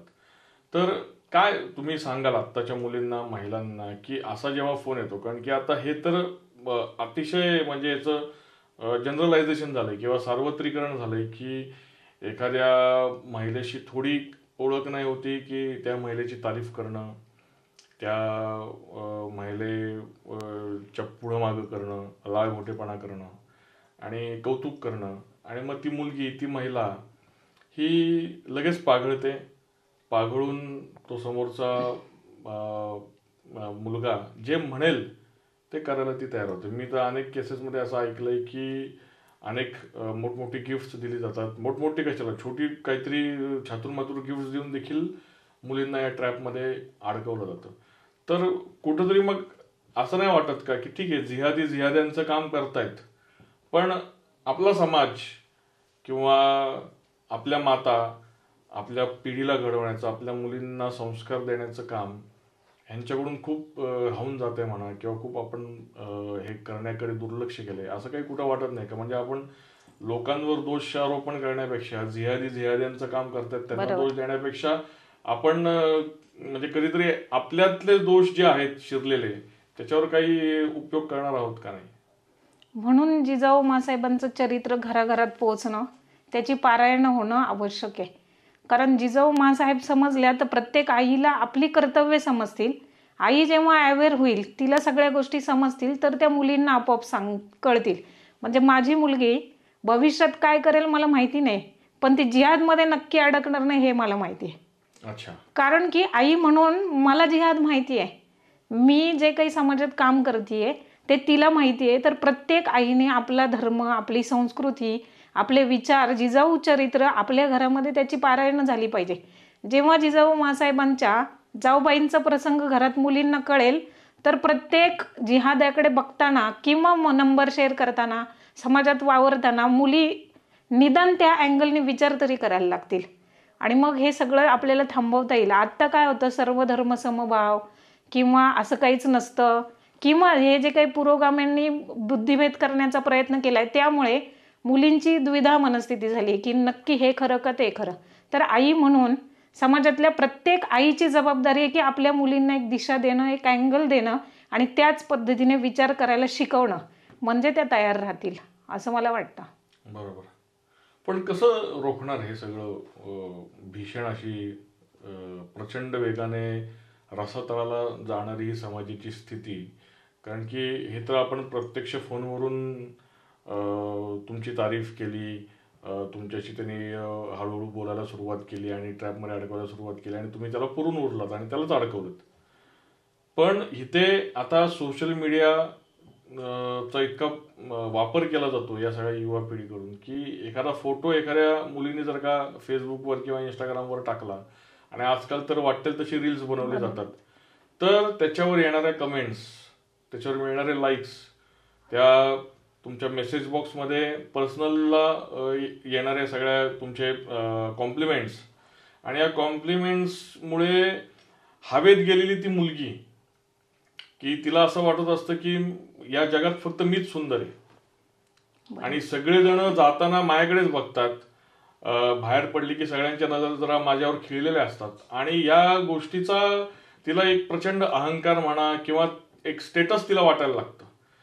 आणि ह्या सगळ्या अशा मोहमय वातावरणामध्ये ती मुलगी म्हणजे आठवडा पण खूप, मी सांगेन 2-2, 3-3 दिवसात मुलगी त्या जिहाद्याच्या म्हणा किंवा अशा फसवणाऱ्या माणसांच्या जाळ्यात अलगद अडकून पडलेली असते. मग असं कुठं वाटत नाही का की ही जी गती आहे, जिहाद्यांची चाललेली गती आहे, आणि याच्या जोडीला आपला समाज जो रसातळाला प्रचंड अधोगतीने चाललाय, ही गती अशी विलक्षण असताना आपल्या कामाची गती ही कुठेतरी कमी आहे किंवा ती अजून वाढवली पाहिजे, किंवा असं काही तुम्हाला वाटतं का, किंवा तुम्हाला खरंच असं वाटतं का की आपण आपल्या या सगळ्या विचारांच्या प्रचारातून ही सगळी समस्या थांबवू शकतो? हो. काय होतं, जिजाऊ चरित्र सांगितलं, आई म्हणून आपण कसं वाद गायला पाहिजे हे सांगतो. तुम्ही जसं म्हणाले की मुली या ट्रॅपमध्ये अडकतात, ते एका दिवसात नाही अडकत, किंवा 20-22 वर्षाच्या मुली झाल्यावर असं वागायला लागले असं नाहीये. त्याच्या मागे जन्मापासून, जन्माला आल्यापासून 20 वर्षांपर्यंत त्यांच्यावर जर कधीच संस्कार नाही झाले. आज तुम्ही कॉन्व्हेंट स्कूलमध्ये बघा की मुलींनी टिकली नाही लावायची, गंध नाही लावायचा, बांगडी नाही घालायची, आणि शाळा सांगते आणि आपण सहज ॲक्सेप्ट करतो. कुणी शाळेत जाऊन विचारत नाही की का नाही लावायची. आणि मग जर त्या मुलीला 12-15 वर्ष स्वतःचं बिना कुंकवाचं कपाळ बघायची सवय लागली, तर मग तिला आपण जर 11वी-12वीत गेलो आता तू टिकली लाव, कुंकू लाव, तर ते शक्य आहे का? म्हणून आई म्हणून आपली जबाबदारी आहे की आपण प्रत्येक वेळेला ते कुंकू लावण्याचं महत्त्व, आपला ड्रेसिंग सेन्स, म्हणजे ह्या जिहादमध्ये अडकतात मुली नंतर, पण 20 वर्ष आई म्हणून आपण हिंदू समाजाचे सगळे संस्कार मुलीला दिले तर ती तितक्या लवकर जिहादमध्ये अडकणार नाही. गेलेली मुलगी परत आणणे याने काम भागणार नाही. तर आपण आधीच संस्कारक्षम पिढी निर्माण करायला पाहिजे, म्हणून आयांनाच आधी संस्कारित केलं पाहिजे. आणि म्हणून मुक्ताई नावाची एक संस्था सुरू केली की जिथे आईच साधी सुसंस्कृत होईल. प्रत्येकाला वाटतं की माझ्या मुलानं शुभंकरोती म्हणावी, पण आई कधीच शुभंकरोती म्हणताना मुलांना दिसत नाही. मग ती जर आई म्हणत असेल तर आपोआप मुलं म्हणतील, आई स्तोत्र म्हणेल, आई अनेक श्लोक म्हणेल, तर संस्कार मुलांवरती आपोआप होतील. मग 20-22 वर्षाच्या मुली त्याच्यामध्ये अडकणार नाहीत, कारण पूर्वी त्यांच्यावर जर हे संस्कार झालेले असतील तर. पण आपण जर अचानक उठून सांगितलं, आणि 22 वर्षाच्या मुलगी म्हणजे आता एकदम प्रगल्भ विचार करणारी असते, ती आर्थिकदृष्ट्या, सामाजिकदृष्ट्या, शैक्षणिकदृष्ट्या इंडिपेंडंट असते, त्यामुळे मग तिला समाजाची, घरच्यांची काहीच कदर राहत नाही. तर हे आपण अगदी जन्मापासून मुलांना शिकवलं पाहिजे. ती जबाबदारी आईची आहे. आणि मला असं वाटतं की माझ्या वयाच्या मधल्या पिढ्यांमधल्याच आया भरकटलेल्या विचारांच्या झाल्यात. त्यांच्यावर आधी संस्कार करण्याची, त्यांना त्यांच्या जबाबदारीची जाणीव करून देण्याची गरज आहे. बरोबर. आणि मग विषय तरुणींचा येतो. अच्छा, म्हणजे तरुणी या जर का झाडाचं खोड झाल्या तर जे मूळ आहेत, रूट्स, म्हणजे त्यांचे पालक, त्यांच्या आई, आधीची पिढी, ह्यांना जास्त आपले विचार, जे संस्कारक्षम हिंदुत्वाचे, राष्ट्रभक्तीचे, थोर पुरुषांचे, जिजाऊ मासाहेबांचे हे विचार त्यांना आधी दिले पाहिजेत. मग ते स्वाभाविकपणाने त्यांच्या मुलींमध्ये ते उतरतील. मग तुम्ही आत्ता उल्लेख केलात की या सगळ्यांसाठी तुम्ही एक संस्था काढलेली आहे, मुक्ताई संस्था नावाची. तर त्या संस्थेबद्दल जरा थोडंसं आणखीन डिटेलमध्ये सांगा, आणि काय त्या संस्थेचे उपक्रम चालतात, ते संस्था स्थापन करण्याच्या पाठीमागे तुमची भूमिका काय आहे, आणि एकंदरीत आता पुढची उद्दिष्ट काय तुमची त्या संस्थेच्या मार्फत? मी या सगळ्याचा विचार करून आपण जेव्हा काही सामाजिक काम करतोय तर ते स्वतंत्र एकट्याने करणं आणि त्याला कुठलं तरी एक बेस प्लॅटफॉर्म असणं आवश्यक आहे, म्हणून मुक्ताई नावाची एक संस्था रजिस्टर्ड केली. आणि मग त्याच्यामधनं आपण महिलांना जेव्हा आपण स्वावलंबी बनवू, त्यांना काही पैसे कमवायला शिकू, त्या आर्थिकदृष्ट्या सक्षम होतील, जेव्हा आपला त्यांच्याशी संपर्क येईल तेव्हा आपण हे सगळी जी काही आक्रमणं आपल्या भारतभूमीवरती आणि विशेषतः महिलांवरती होतात ती आक्रमणं समजावून सांगू, यासाठी त्या मुक्ताई संस्थेची निर्मिती झाली. त्याच्यामध्ये मग महिलांना शिवण क्लास प्रशिक्षण आपण देतो, अनेक प्रकारची कौशल्य आपण त्याच्यातनं शिकवतो, त्यांना शिवणयंत्र मोफत देतो की त्या शिवणयंत्राच्या माध्यमातनं त्या काही अर्थार्जन करतील, आपल्या काही सांस्कृतिक उपक्रमांमध्ये सहभागी होतील, आणि मग भारतीय स्त्रियांवरती होणारी ही जी काही आक्रमण आहेत ती अनेक वेगवेगळ्या विषयांमधनं, व्याख्यानांमधनं त्यांच्यापर्यंत पोहोचतील. पुढे जाऊन आपण मुलांसाठी अभ्यासिका, तरुणींसाठी दंड, लाठीकाठी, मर्दानी खेळ असे प्रशिक्षण वर्ग, असं अनेक कार्यक्रमांचं, उपक्रमांचं नियोजन केलंय. ते भविष्यात आपण ते सगळे उपक्रम राबवणारच आहोत. त्याचबरोबर नेहमी भारतीय संस्कृती, आपली हिंदू संस्कृती, हिंदू परंपरा कशा जोपासल्या पाहिजे.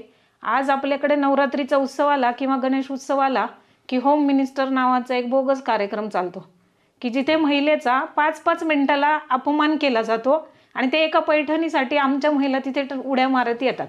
पहिल्यांदा असं कोणाचं तरी बोलताना ऐकलंय की होम मिनिस्टर नावाचा बोगस कार्यक्रम. हो, तर कारण की होम मिनिस्टर अतिशय लोकप्रिय आणि सगळ्या मंडळांमध्ये, सगळ्या सांस्कृतिक कार्यक्रमांमध्ये तो ठेवला जातो, आणि तुम्ही म्हणताय होम मिनिस्टर सारखा बोगस कार्यक्रम. तर काय काय बोगसपणा आहे त्याच्यामध्ये?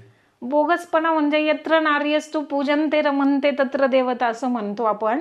आणि ज्या गणेश मंडळामध्ये गणेशाची प्रतिष्ठापना आहे, नवरात्रीमध्ये देवीची स्थापना आहे, तिथे तुम्ही प्रत्येक देवीचा नकळत अपमान करत असता. तो जो भाऊजी येतो ना, तो हळूहळू बायकांचे इतके अपमान करतो, त्यांचं त्यांना कळत नाही. फक्त त्या पैठणीसाठी इतकं छान खेळ खेळवणार, उड्या मारवणार.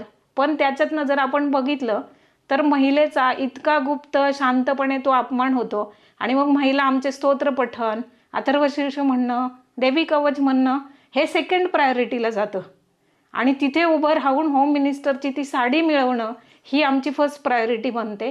म्हणजे आपल्या धार्मिक कार्यक्रम, धर्माचार, कुळाचार, परंपरा ह्या बाजूला राहतात. आपल्या नवरात्रीचा उत्सव काय, तर देवीचा जागर केला पाहिजे, तर ह्या देव्यांचा 5-5 मिनिटाला अपमान होतो. बरं, हे होम मिनिस्टर घेणारे कोण असतात?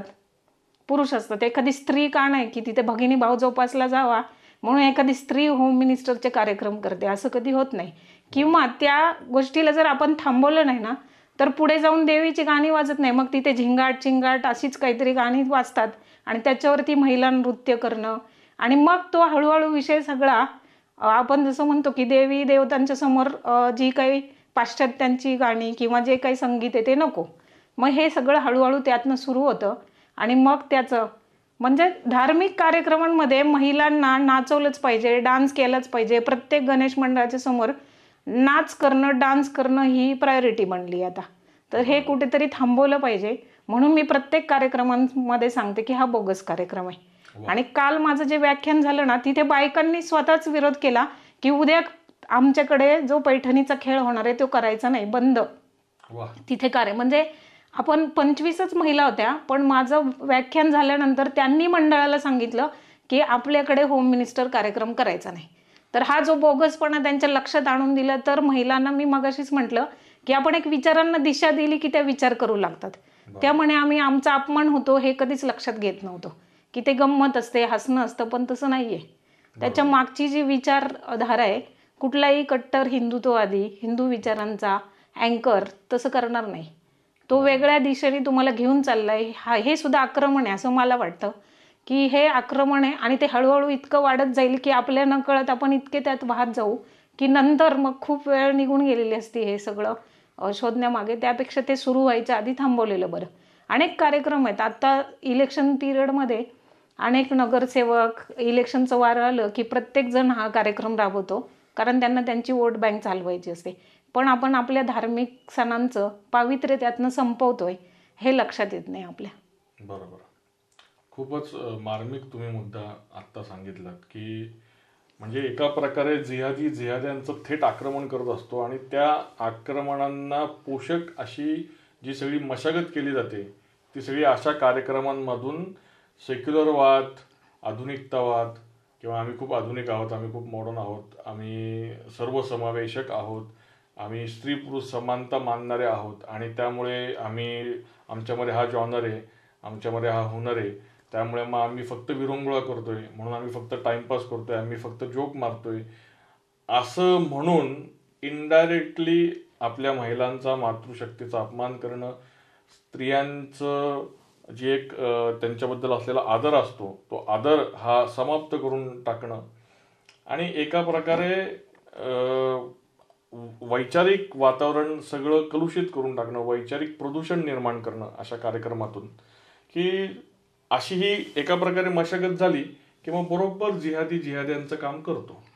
कारण की ऑलरेडी त्या महिलेचा सेल्फ रिस्पेक्ट संपलेला असतो, आपल्या संस्कृती, धर्म, परंपरेबद्दलचा अभिमान संपलेला असतो आणि मग प्रेम करणं, एकत्र फिरायला जाणं ह्याला स्टेटस आजकाल म्हणून दाखवलं जातं. त्यामुळे मग हे तर येतो चलता आहे असं म्हणून मग ती मुलगी कोणाचाही हात पकडून निघून जाते आणि त्याचंच उदात्तीकरण केलं जातं. खूप योग्य असं तुम्ही हा मुद्दा आणि अतिशय बेधडकपणे मांडलात की कोणाचं असं धाडस होत नाही बोलण्याचं की बाबा हा पैठणीचा कार्यक्रम हा स्त्रियांचा अपमान करणारा कार्यक्रम आहे. पण तुम्ही जे का अतिशय बारकाईने या सगळ्या गोष्टींकडे एक कीर्तनकार, एक प्रबोधनकार म्हणून बघता, त्यामुळे तुम्हाला या सगळ्या गोष्टी जाणवतात की क्षणिक आपण तिथं थिल्लरपणा करतो, पण त्या थिल्लरपणा जरी तो क्षणिक असला, 4 लोक हसली, तरी त्याचा येणाऱ्या पिढीवर काय परिणाम होणार असतो ह्याचा आपण कधीच विचार करत नाही. तो विचार तुम्ही करताय. आणि मला आणखीन एक ह्याच्यात एक असं निरीक्षण जाणवलं की आजकाल ते एक आईस्क्रीमची पद्धत आलेली आहे की मुलगी समोर थांबलेली असते आणि तो आईस्क्रीम असा तिच्यासमोर धरतो, मग ती मुलगी ती आईस्क्रीम घेण्याचा प्रयत्न करते, मग तो असा उलटा करणार आईस्क्रीम, मग असं 3-4 वेळेला तिला असं, आणि ती सारखी अशी हात पुढं करणार. म्हणजे आधुनिकतेच्या नावाखाली, एक हसी मजाक ह्याच्या नावाखाली आपण आपले संस्कार किती विसरत चाललोय की एखाद्याच्या दारात उभं राहायचं. बरं, आपण पैसे देत असतो त्याला, ते काय फुकट घेत नसतो, आपण पैसे देत असतो. पैसे देत असताना देखील आपण हात पुढं करायचा, मग तो असं वर घेणार आईस्क्रीम, परत आपण दुसरा हात पुढं करायचा. एखाद्या याचकासारखं, एखाद्या भिकाऱ्यासारखं ही अशी वागणूक. आणि कशी मग स्वाभिमान निर्माण होणार, कसा रिस्पेक्ट निर्माण होणार, आत्मसन्मान, ह्या सगळ्या गोष्टी फक्त बोलाचीच कडी आणि बोलाचाच भाग राहणार आहेत का असं वाटायला लागतं. कारण की सगळं वातावरणच हे सगळं दूषित चाललेलं आहे. आणि ह्या सगळ्या वातावरणात तुमच्यासारखे काही जण आपले पाय घट्ट रोवून आपला विचारांचा जागर करतायत हे बघून खरंच खूप अभिमान वाटतो. खूप खूप कौतुक तुमचं आणि तुमच्या सगळ्या मुक्ताई या संस्थेचं. पुढं मला आणखीन काही गोष्टी विचारायच्या आहेत. त्याच्या आधी मगाशी बोलता बोलता तुम्ही म्हणालात की माझी मुलगी ही जिहाद्याच्या ट्रॅपमध्ये कधी अडकणार नाही. तर असा काही प्रसंग घडलाय किंवा असं काही तुम्हाला जाणवलंय की जे ठामपणे तुम्ही सांगितलं की कधीच अडकू शकणार नाही माझी मुलगी? कारण तिला जिहाद म्हणजे काय हे नक्की माहिती आहे. आता लेटेस्ट एक उदाहरण सांगते की आम्ही घर बघत होतो, स्वतःला घेण्यासाठी म्हणून घर शोधतोय. तर तिला पण उत्सुकता की आपण असं घर बघू तसं, म्हणून मग ती सोशल मीडियावर काही वेबसाईटवरती जाऊन घर शोधत होती. मग तिला एक घर आवडलं, तिने तिथे अप्रोच केलं, मला सांगूनच सगळ्या गोष्टी करत होती. मग त्यानंतर तिथून जो काही तिथला सेल्समन असेल त्याचा फोन आला, तो जिहादीच होता. त्याने तिला फोन केला, दीदी ऐसा घर आहे वैसा घर आहे, त्याच्या गप्पा. तर ती म्हणाली की आत्ता ती पण बोलायला एकदम व्यवस्थित, तिला सगळा विषय माहिती असल्यामुळे ती म्हणाली अभी मैं फॉरेन में हूँ, आने के बाद मैं देख लेती हूँ. 10-15 दिवसांनी परत त्याचा मेसेज की तुम्ही परत आल्या का वगैरे. तर ती त्याच्याशी बोलत राहिली आणि नंतर 2-3 दिवसांनी मेसेजवर बोलल्यावरच तिने मला दाखवलं की आई हा जिहादी बघ, की हा माझ्याशी गप्पा मारतोय की आता झालंय, घर घ्यायचं नाही हे सांगितलंय, आमचं घर फायनल झालंय, तरी सुद्धा माझ्याशी गप्पा मारतोय. हा ठीक आहे ना, मग तुम्ही माझ्या साईडवर या, व्हिजिट करा, तुम्ही एकट्या येऊ नाही शकत तर मैत्रिणीला घेऊन या. हिचं वय वर्ष 13, त्याला माहिती नाही 13 वर्षाची मुलगी आहे. त्याला असं वाटतं की घर घेणारे म्हणजे आपण कुठल्या तरी मोठ्या बाईशी बोलतोय, असा प्रसंग आहे. तर मला खात्री आहे की तिला जिहाद म्हणजे नेमकं काय माहिती आहे, ते कसं ट्रॅपमध्ये अडकवतात हेही माहिती आहे. त्यामुळे 100% ते जिहादमध्ये अडकणार नाही असं मी स्टेटमेंट केलं. वा, की सगळ्यांनी, आपल्या समाजातल्या सगळ्या मातांनी हे आपल्या मुलांना मुलींना अगदी 100 वेळेला त्यांच्या डोक्यात रजिस्टर्ड होईल अशा रीतीने समजून सांगितलं पाहिजे. जसं तुम्ही सांगताय की काही झालं तरी आपण जिहाद्यांच्या ट्रॅपमध्ये अडकायचं नाही. त्यामुळे जिहाद काय, जिहादी कसे काम करतात हे सगळ्यांनी आपल्या मुलांना सांगितलं पाहिजे असं मला वाटतं. आणखीन एका विषयाबद्दल तुमच्याकडून जाणून घ्यायचं आहे की मध्ये एका मोठ्या जाहीर सभेमध्ये सुषमा अंधारेंनी तुमचं नाव घेतलं होतं, तुमचा नामोल्लेख केला होता. तर काय तो किस्सा होता, काय प्रसंग होता? ती सभा म्हणजे शिवतीर्थावरती दसरा मेळावा होतो जो हिंदू हृदय सम्राट बाळासाहेब ठाकरेंनी सुरू केला. तिथे त्या असं म्हणाल्या होत्या की नलिनी वायाळ पुण्यातनं मला फोन करतात, धमकावतात आणि प्रेशर आणतात, आम्हाला दबाव आणतात, असं काहीतरी त्यांनी स्टेटमेंट केलं होतं. त्याच्या मागचा मूळ हे असा होता की एका माझ्याच कार्यकर्त्याने मला फक्त ताई सुषमा अंधारे तुमच्या भागात राहतात, मला त्यांचा पत्ता हवा आहे. मी त्यांना कसलाही फोन केला नाही, त्यांचा माझ्याकडे फोन नंबर नाही, माझा कसलाही संपर्क नाही. एक हिंदुत्ववादी कार्यकर्ती आहे हे अभ्यासलं आणि मग नको त्या विषयांमध्ये यांना अडकवायचं असा प्रयत्न केला. पण त्यांनी शिवतीर्थावरती माझं नाव घेतलं आणि या मला फोन करतात, धमकावतात. माझ्याकडे त्यांचा फोन नंबर सुद्धा नाही साधा आणि मी त्यांच्याशी बोलावं किंवा त्यांच्याशी संपर्क ठेवावा असा काही विषय पण नाही. हिंदू समाजातल्या देवी देवतांना नावं ठेवणं, हिंदू समाजाला कायम बदनाम करणं, असं जे कृत्य करणाऱ्या ज्या त्या ताई आहेत की त्यांनी शिवतीर्थावरती माझं नाव घ्यावं ते मी खूप सकारात्मक घेते. कारण शिवतीर्थ हे हिंदू हृदयसम्राट बाळासाहेब ठाकरेंचं व्यासपीठ आहे. तिथे बाळासाहेबांच्या विचारांच्याच माणसांची नावं बाळासाहेबांनी त्यांच्या मुखातून वधवून घेतली असं मला वाटतं. आणि दुसरा एक मुद्दा असा की मी त्यांच्या कसल्याही संपर्कात नाही, पण फक्त मी हिंदुत्ववादी कार्यकर्ती म्हटल्यानंतर मग नको त्या विषयांमध्ये यांना गोवता येईल का, अडकवता येईल का असा एक प्रयत्न त्यांच्याकडनं झाला. जी बाई नेहमी श्रीरामांचा अपमान करते, श्रीकृष्णांना बदनाम करते, हिंदू देवी देवतांचं विभत्स असं की आई बसली अशी वल्गणा करते, त्या बाईकडनं आपण हीच अपेक्षा करतो की ती अशीच वागणार. हिंदुत्ववादी कार्यकर्ती म्हणून मी तिच्या परिसरात राहते, त्या गोष्टीलाही मी सकारात्मक घेते की आपल्या कामामुळे आपला जो धाक निर्माण होतो त्याची दखल आपल्या मागे हे लोक घेत असतात, म्हणून त्यांना ते बोलणं तिथे भाग पडलं. दुसरी गोष्ट अशी की या सगळ्या विषयांचा परिणाम असा झाला की मालेगावचा जो कार्यकर्ता त्याने या सगळ्या गोष्टींचा आधार घेत मालेगावमध्ये सुषमा अंधारेंच्या विरोधामध्ये एक केस दाखल केली. त्यासाठी आता त्या मालेगावच्या कोर्टामध्ये चक्रा मारतात. त्यांना जर मी धमकवत असते, घाबरवत असते तर त्यांनी तसे पुरावे सादर केले असते, त्यांनी माझ्या विरुद्ध कोर्टात गेल्या असत्या, पोलीस स्टेशनमध्ये गेल्या असत्या. त्यात तसं काहीही करू शकल्या नाही.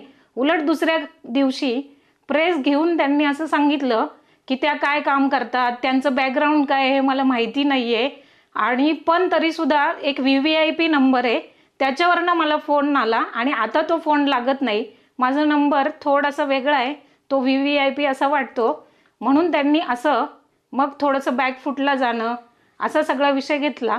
तर मला असं वाटतं की माझ्यासाठी ती खूप चांगली गोष्ट आहे की थोडंसं त्यांच्या लक्षात आलं की मी खूप प्रसिद्ध आहे किंवा मला खूप लोक ओळखतात असं नाही, पण आपल्या कामाची आपली ओळख असते आपल्या कामाने. तर माझ्या परिसरात त्या राहतात, त्यांना त्याचा धाक वाटतो की ही हिंदुत्ववादी कार्यकर्ती आहे, ही भविष्यात आपल्याला जड जाईल. पण पुण्यामध्ये त्यांच्यावर गुन्हा न दाखल करता मालेगावमध्ये कार्यकर्त्यांनी गुन्हा दाखल केला आणि आता त्या मालेगाव कोर्टाच्या चक्रा मारतात.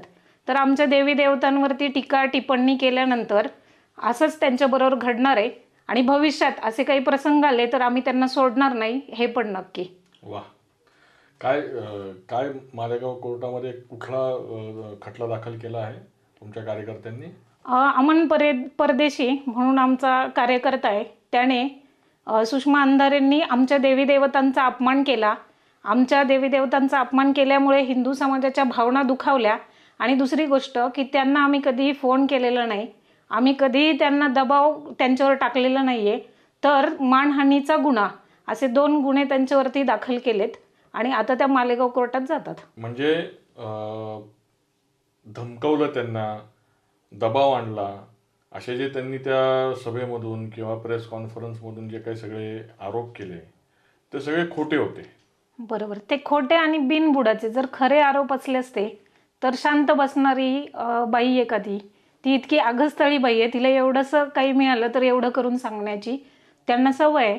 तर त्यांनी जर मी त्यांना खरंच धमकवलं असतं, घाबरवलं असतं, मी त्यांना फोन केला असता तर त्या शांत बसल्या असत्या का? दुसऱ्या दिवशी त्यांनी प्रेस घेऊन शांतपणे तो विषय दुसरीकडे भरकटवण्याचा प्रयत्न केला असता का? असं झालं नसतं. पण त्यांनी जे आरोप केले त्याला काहीही तथ्य नव्हतं, बिनबुडाचे सगळे आरोप होते. अच्छा, त्यामुळे मग तुम्ही तुमच्या कार्यकर्त्यांनी त्यांच्या विरुद्ध मानहानीचा हा दावा दाखल केला आणि हिंदू देवदेवतांची जी काही अपमानास्पद त्यांनी टीका टिप्पणी केली त्याबद्दल पण दावा दाखल केलाय. खूप अभिनंदन तुमचं, ही तुम्ही स्टेप उचललीत, हे तुम्ही पाऊल उचललं त्याबद्दल. असे काही आणखीन काही, म्हणजे खरं तर हा वाईट अनुभव मी म्हणणारच नाही, कारण की आपल्या वैचारिक विरोधकांकडून आपला नामोल्लेख होणं हे एक प्रकारे आपल्या कामाची पावती असं मी समजतो, किंवा एक प्रकारे आपल्याला पुरस्कार मिळाला असं मी समजतो. पण असे काही आणखीन अनुभव, काही ज्या अनुभवातून शिकायला मिळालं, काही अनुभवातून काही मानसिक त्रास झाला, काही धमक्या, असं काही झालेलं आहे आता गेल्या काही वर्षामध्ये? धमक्या असं नाही, कारण मला असं वाटतं की कुणी आपल्याला धमकी द्यावी इतके आपण काही लेचेपेचे नाही आहे. अजून कदाचित तेवढी हिंमत समोरच्याची नसेल, पण अनुभव खूप आले पुरोगामी लोकांशी किंवा जे हिंदू द्वेष्टे लोक आहेत अशा लोकांशी खूप संपर्क येतो. अनेक वेळेला अनेक लोकांशी तर बरोबर मी वर्षानुवर्षे एका वर्गात बसून काढलेली आहेत. तिथला पण माझा असा अनुभव आहे. मला जरा त्याबद्दलच विचारायचं होतं की मी असा ऐकलंय तुमच्याबद्दल रिसर्च करताना की जे कोकाटे नावाचे जे इतिहासकार आहेत, जे स्वतःला श्रीमंत असं संबोधन करतात स्वतःच्या नावाला, ते आणि तुम्ही क्लासमेट किंवा एका बॅचचे होतात असं मला थोडंसं कधीतरी आपल्याच कार्यकर्त्यांच्या तुमच्या बोलण्यातून आलं. तर ते काय, किंवा त्यांच्याबरोबर सहअध्यायी म्हणून तुम्ही जेव्हा एखादं शिक्षण घेता तेव्हा त्यांची काय भूमिका होती, किंवा तुम्ही त्यावेळेस कसं त्यांना टॅकल करायचात? मी B.Ed करत असताना अध्यापक महाविद्यालय अरण्येश्वरमध्ये श्रीमंत कोकाटे आणि आम्ही वर्गमित्र एकाच वर्गामध्ये आम्ही B.Ed पूर्ण केलं. श्रीमंत कोकाटेंना त्यांची विचारधारा पेरवणं, लोकांपर्यंत पोहोचवणं हे त्यांचं मुख्य काम ते वर्गात पण करायचे B.Edच्या. तर वर्गामध्ये मग नेहमी हिंदू समाजाबद्दल, हिंदू धर्माबद्दल किंवा इथल्या चाली रीती परंपरांबद्दल तरुणांची माथी भडकवणं, त्यांना वेगळ्या पद्धतीने शिवचरित्र सांगणं, जे आत्ताही ते सांगतात, असे अनेक प्रयोग चालायचे वर्गामध्ये. त्यावेळेला भांडारकर इन्स्टिट्यूट आणि जेम्स लेनचा सगळा विषय सुरू होता आणि मग त्यांनी जिजाऊ चरित्राचं कसं हनन केलं किंवा ब्राह्मण समाजाचा असं सगळा एकत्र गुंता करून ते तरुणांची माथी भडकवण्याचा किंवा त्यांच्या विचारधारेत त्यांना घेऊन जाण्याचा प्रयत्न करायचे. तो प्रयत्न आमच्याबरोबर पण झाला. तेव्हा फार हिंदुत्व, जिहाद, विद्यार्थी दशेत असल्यामुळे मी या गोष्टींमध्ये नव्हते, पण मुळातच घरातनं एक हिंदुत्वाचा संस्कार झाल्यामुळे हे जे काही चाललंय ते चुकीचं चाललंय किंवा हे पटत नाहीये, हे आपल्या विचारांच्या विरोधात आहे, हे लक्षात यायचं. आणि मग एकदा क्लासमध्येच आमच्या वर्गात बसल्यावर असं झालं होतं की जिजाऊ माँसाहेबांचं चरित्र हनन करण्याचा जेम्स लेननी प्रयत्न केला त्याला जबाबदार शिवशाहीर बाबासाहेब पुरंदरे आहेत असं श्रीमंत कोकाटे वर्गात बसून सांगायचे.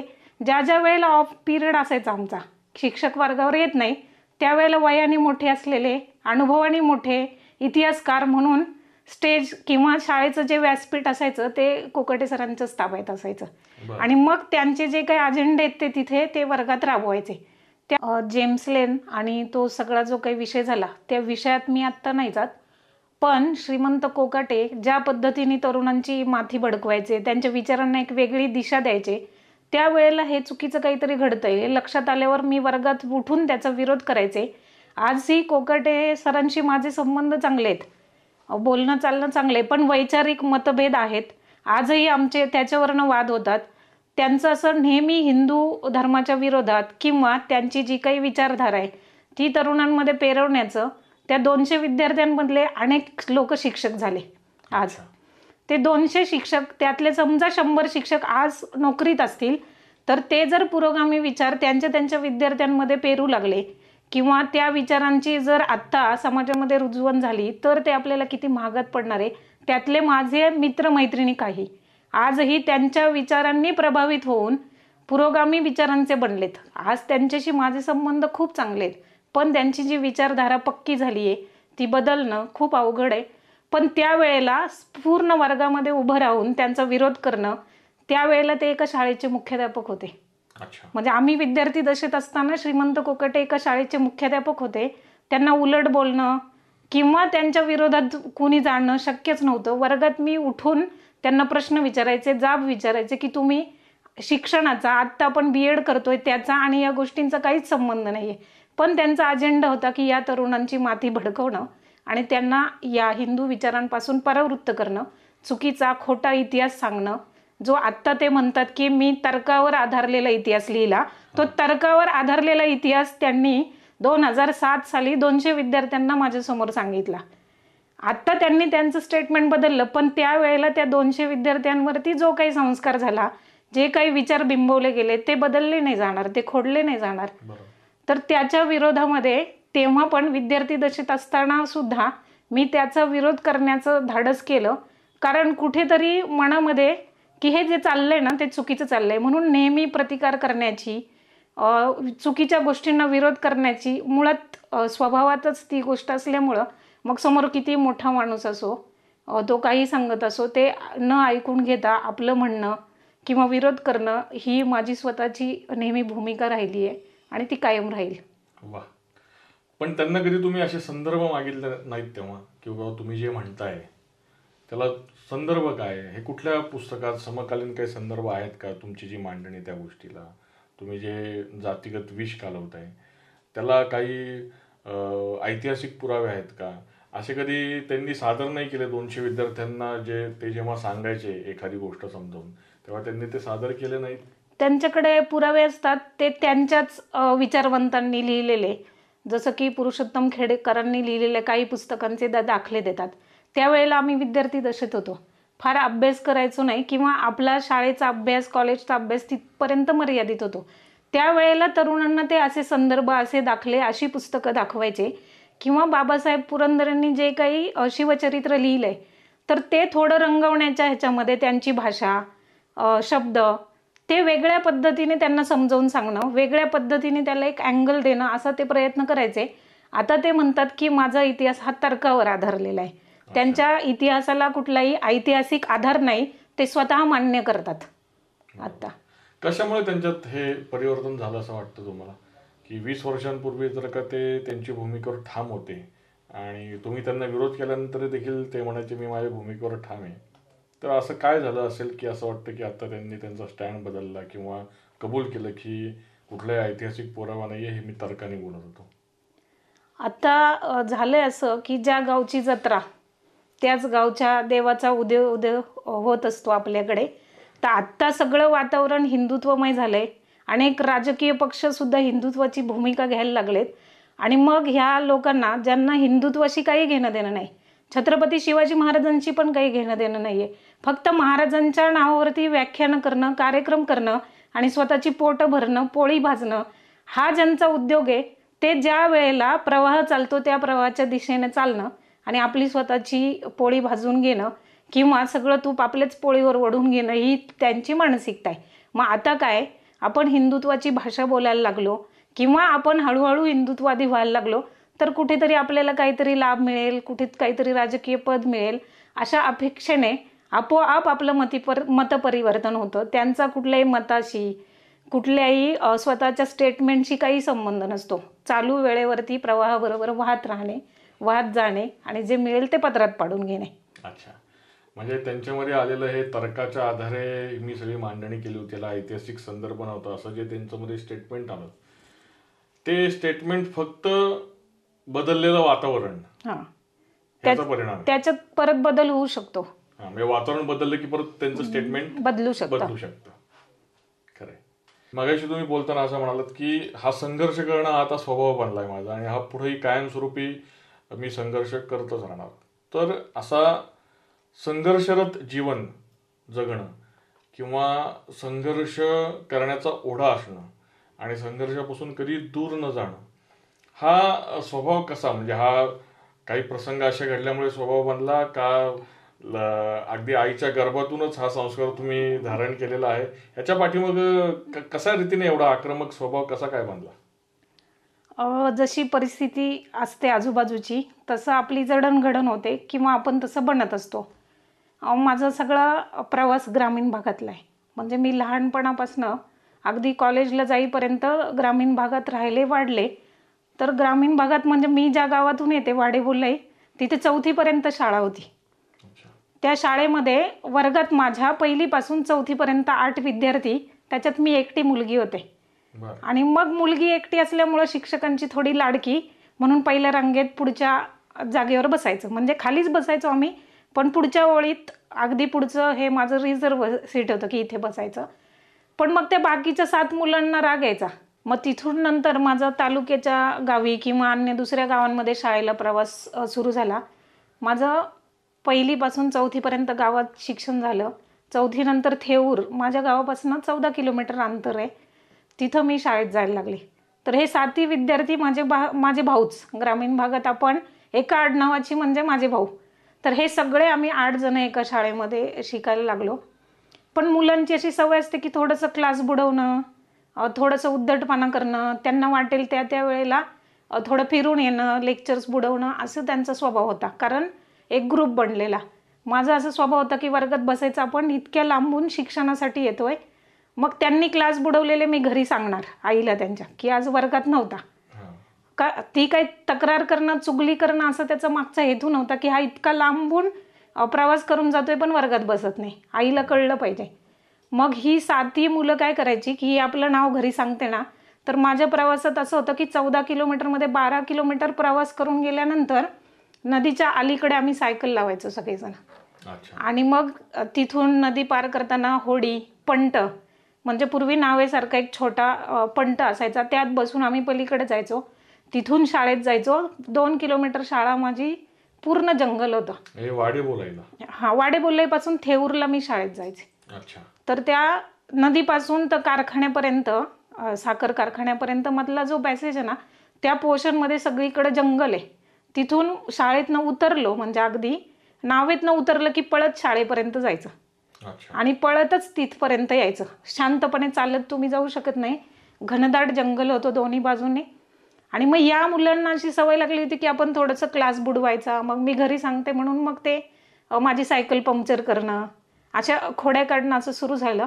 मला बऱ्याच वेळेला शाळेतनं घरी जायला रात्रीचे 8 पण वाजायचे.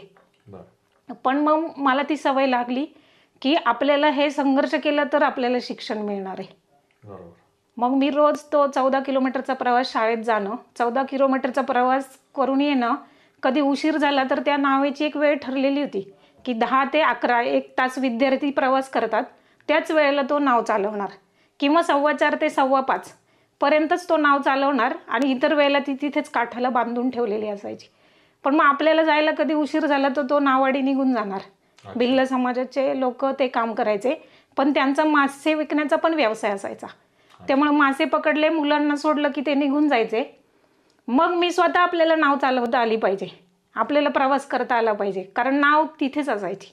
अच्छा. मग मी ते शिकले, मग सायकल चालवणं शिकले आणि ग्रामीण भागात राहत असल्यामुळे सायकल चालवण्याच्या आधी नाव चालवणं शिकले. हां, नाव चालवणं शिकल्यानंतर मग तुम्ही सायकल चालवणं असं सगळं.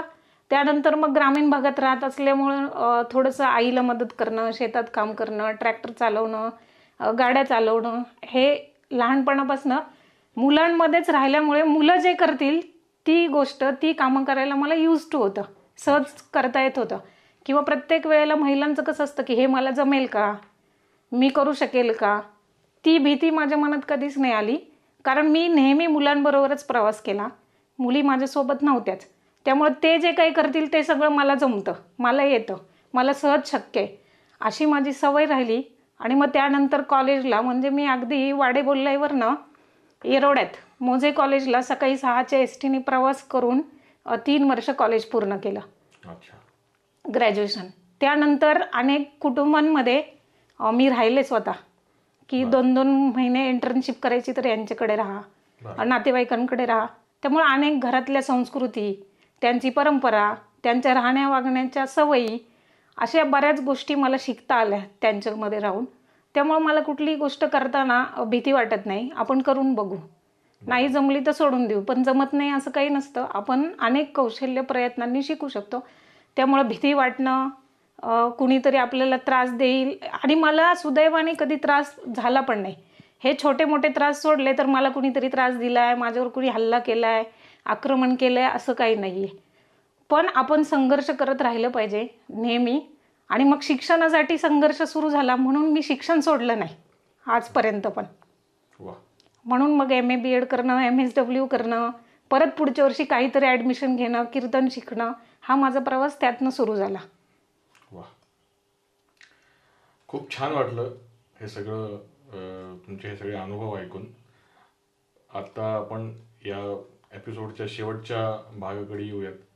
काय तुम्हाला शेवटी असं सांगावंसं वाटतं या यूथला, या तरुणांना, या सगळ्या युवा वर्गाला, युवतींना, आमच्या सगळ्या श्रोतांना, दर्शकांना, की काय तुम्ही संदेश द्याल या युवा पिढीसाठी? ज्ञानेश्वर माऊली असं म्हणाले की अवघाची संसार सुखाचा करीन, आनंदे भरीन तिन्ही लोकी. जर आपल्याला या विश्वाला आनंद द्यायचा असेल, भारताला विश्वगुरू म्हणून पाहायचं असेल, तर भारतामधली सनातन प्राचीन जी आपली हिंदू परंपरा आहे, त्याच परंपरेच्या माध्यमातून आपण या विश्वाचा संसार सुखाचा करू शकतो. कारण ही इथली जी हिंदू जीवन पद्धती आहे ती सर्वोत्कृष्ट आहे. त्या जीवन पद्धतीने जर आपण गेलो तर आपण विश्वाला आनंद देऊ शकतो, विश्वगुरुपदापर्यंत जाऊ शकतो. म्हणून तरुणांची, युवतींची जबाबदारी आहे की आज आपण आपल्या संस्कृतीचं, धर्माचं पालन केलं पाहिजे, त्याचं आचरण केलं पाहिजे. कारण या पृथ्वी तलावरचा एकमेव असा धर्म आहे की तो धर्म तुम्हाला जन्माने मिळतो, तो जन्मतः प्राप्त होतो. आणि स्वातंत्र्यवीर विनायक दामोदर सावरकर असे म्हणाले की जेव्हा तुम्ही देहाकडून देवाकडे जाण्याचा प्रवास करता तर मध्ये तुम्हाला देश लागतो. आणि भारतभूमी हा असा देश आहे की जिथे आपण दशावतारांची कथा ऐकतो. परमेश्वर फक्त भारतामध्ये जन्म घेतो, तो अमेरिकेत घेत नाही, इंग्लंडमध्ये घेत नाही. भारताचे मध्ये दशावतार जे झाले, भगवंताचे सगळे अवतार भारतभूमीमध्ये झाले. आणि त्या भूमीमध्ये आपण आपल्या सुदैवाने जन्माला आलो, त्यात हिंदू धर्मामध्ये जन्माला आलो. म्हणून आपण स्वतःला भाग्यवान समजलं पाहिजे. म्हणून या धर्माची, या संस्कृतीची परंपरा टिकवायची असेल तर आपण आपल्याला भाग्यवंत समजलं पाहिजे. आणि ती परंपरा पुढे नेण्याचं जबाबदारी तरुणांच्या, युवतींच्या खांद्यावर आहे. जो काही हा बुद्धिभेद करण्याचा प्रयत्न केला जातो त्याच्यासाठी जर आपल्याला समर्थपणे उभं राहायचं असेल तर आपल्याला वेद, उपनिषद, आपल्या भारतीय संस्कृतीच्या सगळ्या परंपरांचा, वेदांचा, ज्ञानेश्वरीचा, सगळ्यांचा अभ्यास करायला पाहिजे. आणि ते जे काही तत्वज्ञान आहे, माऊलींनी या समाजाला कळत नाही म्हणून गीता ओवी रूपामध्ये सांगितली प्राकृत भाषेत. आज आमची परिस्थिती अशी की आम्हाला प्राकृतमधली ज्ञानेश्वरी सुद्धा कळत नाही, ती मराठीत वाचण्याची गरज पडते. तर ती वाचून समाजापर्यंत जर आपण आपल्या धर्माचा पाया, भगवी पताका समाजापर्यंत पोचवली तर आपण विश्वगुरु पदाला जाऊ. आणि मग आपल्या सगळ्या विश्वाचा संसार आपण सुखाचा करू शकू. आणि मग जेव्हा विश्वाचा संसार सुखाचा होईल तर मग हे धर्म, क्लेश, भानगडी याच्यामध्ये लोक पडणार नाही. तर हिंदू ही जीवन पद्धती सर्वोत्कृष्ट जीवन पद्धती आहे हे जग सुद्धा मान्य करेल. आणि मग आपल्या धर्माचा जो काही हिंदू धर्माचा ध्वज आहे तो अखंडपणे अविरतपणे फडकत राहील. ते करायचं असेल तर तरुणांनी ती जबाबदारी खांद्यावर घेतली पाहिजे. नुसतं बोलून, गप्पा मारून, रील्स करून, सोशल मीडियावरती ते पोस्ट करून चालणार नाही. त्यासाठी धर्माचं आचरण करायला लागेल, ती प्रॅक्टिस आपल्याला करायला लागेल, आपला धर्म स्वतः अभ्यासावा लागेल असं मला वाटतं. आणि आत्ताची तरुण पिढी आपण जसं म्हणतो की भरकटती आहे, त्याचबरोबर मला असं वाटतं की तरुण पिढी व्यवस्थित ट्रॅकवर पण येताना दिसतीये. त्याचं सगळं श्रेय तुमच्यासारख्या इतिहासकारांना, प्रबोधनकारांना आणि अनेक समाजामध्ये काम करणाऱ्या सगळ्या हिंदुत्ववादी कार्यकर्त्यांना जातं की ते समाजाला, तरुणांना एका ट्रॅकवर आणायचा प्रयत्न करतात. छत्रपती शिवाजी महाराज, संभाजी महाराज यांचं चरित्र ऐकायला सुरुवात केली आहे. घराघरामध्ये आत्ता छत्रपती शिवाजी महाराजांच्या विचारांचा जागर होतो. विद्यार्थ्यांचे शंभूराजे नावाचं पुस्तक आता घराघरामध्ये पोहोचतंय. तर ही पुस्तकं वाचली, त्याचं जर आपण रोज पारायण केलं तर हळूहळू आपण विश्वगुरुपदाला जाऊ आणि आपल्या हिंदू धर्माची पताका, भगवा ध्वज कायम आपण फडकवत ठेवू. जे महाराजांचं स्वप्न होतं आणि जे माऊलींचं पण स्वप्न होतं ते आपण साकारू शकू. त्याच्यासाठी सगळ्यांना शुभेच्छा, सदिच्छा. धन्यवाद. वा, ताईने आत्ता असं सांगितलं युवा पिढीला संदेश देताना की ही युवा पिढी भरकटली नाही आहे, तर ही युवा पिढी ट्रॅकवर येते. तिने आणखीन गतिमानतेने धावायला पाहिजे आणि आपल्या संस्कृतीचा जागर केला पाहिजे. आणि हिंदू संस्कृती ही अशीच आहे. ताईने या सगळ्याचं श्रेय हे मलाच देऊन टाकलं. खरं तर मी काही त्या श्रेयाचा वाटेकरी नाही आहे. असंख्य असे अनेक कार्यकर्ते ताईसारखे आणि अनेक असे कीर्तनकार जे समाजामध्ये जाऊन जागरण करतायत, हिंदू विचारांचा जागर करतायत, त्याच्यामध्ये नक्कीच सिंहाचा वाटा आपल्या नलिनीताईंचा आहे. त्यांनी आवर्जून विद्यार्थ्यांचे शंभूराजे या पुस्तकाचाही उल्लेख केला. त्याबद्दल नलिनीताईंना मी खरंच मनापासून धन्यवाद देतो. आणि हीच हिंदू संस्कृती की जिथं श्रेयासाठी रस्सीखेच होत नाही, तर ते श्रेय दुसऱ्यांना देण्याचं औदार्य हे प्रत्येकजण दाखवत असतं. खूप छान वाटलं आजचा या गप्पांमध्ये, आजच्या या आपल्या पॉडकास्टमध्ये. नलिनीताईंनी अनेक विषयांचं सखोल आपल्याला मार्गदर्शन केलं. आपल्याला नक्कीच हा एपिसोड आवडला असेल. आपण जरूर कमेंट बॉक्समध्ये आपलं मत व्यक्त करावं. खूप खूप धन्यवाद. जय शिवराय, जय श्रीराम. मी निलेश रमेश विसे. रग रग शंभू मेरा परिचय, रग रग शंभू मेरा परिचय. धन्यवाद.